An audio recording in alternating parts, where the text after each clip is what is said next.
E os advogados de Jair Bolsonaro disseram para o Supremo Tribunal Federal que ele teve uma piora no quadro de saúde com vômitos e crise de soluços. E pediram que a Polícia Federal seja intimada a apresentar com a máxima urgência o laudo da perícia que foi realizada no dia 20 de janeiro. Segundo a defesa, o documento é fundamental para a análise da necessidade de concessão da prisão domiciliar humanitária. Josias, bem, a Polícia Federal fez essa avaliação, mais de uma perícia, avaliou a situação do presidente Bolsonaro. O general Heleno, ex-ministro, tinha sido já deslocado para a prisão domiciliar devido ao quadro de Alzheimer dele.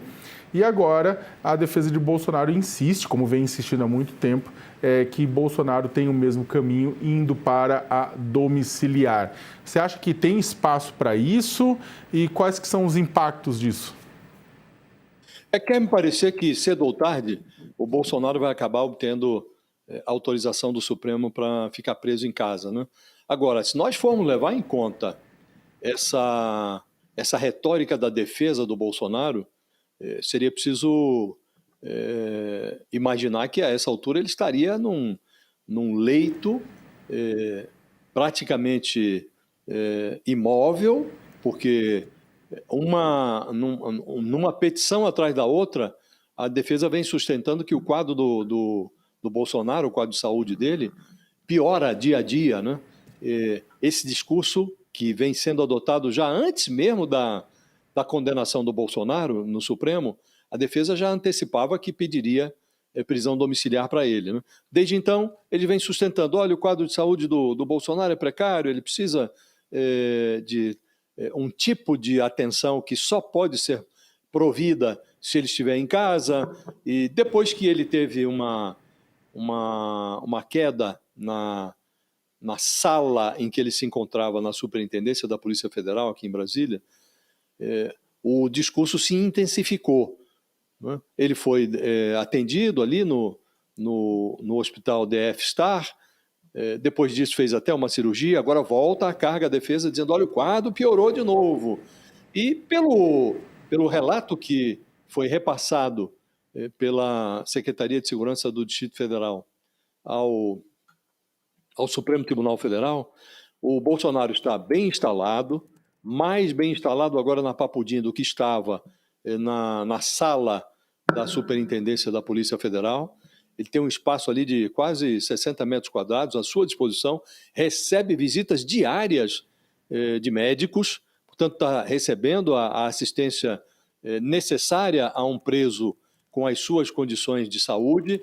Então, quer me parecer, e já havia essa percepção quando ele estava na PF, e agora mais ainda, ele tem na Papudinha um tratamento até mais atencioso e preciso do que teria se estivesse em casa.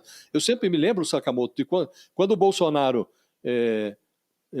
jogou o ferro de solda, meteu, para usar a expressão dele, o ferro de solda na tornozeleira, e por isso ele foi recolhido à superintendência da PF, ele estava sozinho em casa, tinha lá um parente, um irmão que estava dormindo, a Michele Bolsonaro estava em viagem, fora do Distrito Federal, fora de Brasília, e agora não, agora ele está ali com assistência especializada, atenta, e aparentemente tem todas as suas necessidades atendidas, né? A única coisa que me chamou a atenção no relatório como um ponto fora da curva, no relatório que foi enviado ao Supremo, é a informação de que ele até agora não leu nenhum livro. Eu digo ponto fora da curva porque se alguém imaginou que o Bolsonaro ia virar um leitor, quanto mais, na cadeia, certamente estava fora da realidade, né? De resto, toda a assistência está sendo prestada ao Bolsonaro. Ninguém está entregando o livro a ele porque ele não pediu, mas médico está indo lá, a alimentação chega como ele preferiu que chegasse, preparada em casa, não está comendo nenhuma quentinha indigesta, que as pessoas na papuda, não na papudinha, costumam digerir, não é? Então está tendo toda assistência.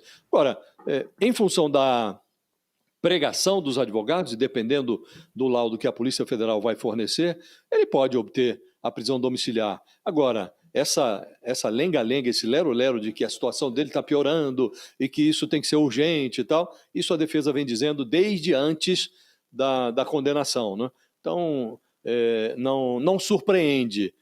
Ao contrário, o que está causando surpresa é o fato de o Bolsonaro ainda estar em pé. E, a julgar pela pregação dos advogados, ele estaria numa situação em que não teria condições de fazer o que ele está fazendo. Ele está, na prática, insisto muito nisso, ele está comandando as facções de direita no Brasil a partir da cadeia.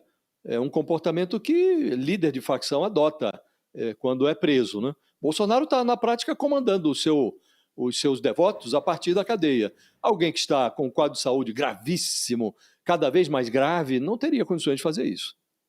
Não, eu acho que, e caso ele vá, eu concordo com você, acho que em algum momento ele deve ir para domiciliar, isso eu não tenho dúvida. A minha impressão originalmente era de que exatamente a justiça iria evitar que isso acontecesse em ano eleitoral, exatamente para ele não utilizar a prisão domiciliar para a transformação da residência dele num QG eleitoral, o que é vedado pela Justiça Eleitoral. O problema é que, inexoravelmente, se ele for para a prisão domiciliar, por mais que digam que ele não pode ter acesso, como ele vai morar com outras pessoas, ele poderia ter acesso à internet e a outras formas de comunicação através de terceiros, né? Eu não acredito que a Justiça mande colocar bloqueador de celular em torno da residência dele, o que afetaria, na verdade, também os vizinhos da própria residência, porque, afinal de contas, ele não mora numa casa isolada, mas num condomínio fechado em Brasília. Mesmo se ficasse no condomínio fechado no Rio de Janeiro, na Vivendas da Barra, né, onde ele tem outra casa, também afetaria os demais. Ou seja, na hora que ele for levado a essa prisão domiciliar, certamente aquilo vai se transformar num comitê de campanha com uma romaria maior do que o do próprio PL, né? Afinal de contas, vai todo mundo atrás de um beijamão. E aí essa é a questão, por mais que isso demande de uma autorização prévia de Alexandre de Moraes, né? Em algum momento, certamente, Bolsonaro pode extrapolar. A gente teve, inclusive, o caso de que ele foi visitado por Nicolas Ferreira e aí teve celular na visita, o Nicolas falou que o Bolsonaro não acessou tudo, e aí chega um momento que ele começa a extrapolar e vai se fazer o quê? Mandar ele de volta para a cadeia, né? Então, eu acho que o presidente Jair Bolsonaro, para além da condição de saúde, precisaria também demonstrar que ele está disposto a cumprir as regras da lei, né? Afinal de contas, ao contrário de Augusto Heleno, ele mesmo já tentou fugir anteriormente, já fez um Airbnb de fuga, um test drive de fuga na Embaixada da Hungria em fevereiro de 2024, quando teve o passaporte apreendido. Depois, ele de fato fugiu do Brasil no final de 2022, antes de passar a faixa, sob a justificativa patética de que não queria passar a faixa para o Lula. Na verdade, ele estava com medo de ter algum tipo de prisão decretada devido exatamente à articulação golpista que aconteceu antes do final do ano e também depois sabendo que iria ocorrer o 8 de janeiro de 2023, e sem falar, como bem colocou o Josias, do derretimento da tornozeleira com o agora histórico ferro de solda, né? Ou seja, tudo isso ajudou a mostrar que Bolsonaro não seguia muito bem, nunca gostou muito bem de seguir a ideia de cumprir as decisões judiciais, de cumprir a legislação, né? Então, no caso no caso de você ir para uma domiciliar, ele teria também que manter todo esse afastamento da vida pública, coisa que ele já mostrou que não está inclinado a fazer.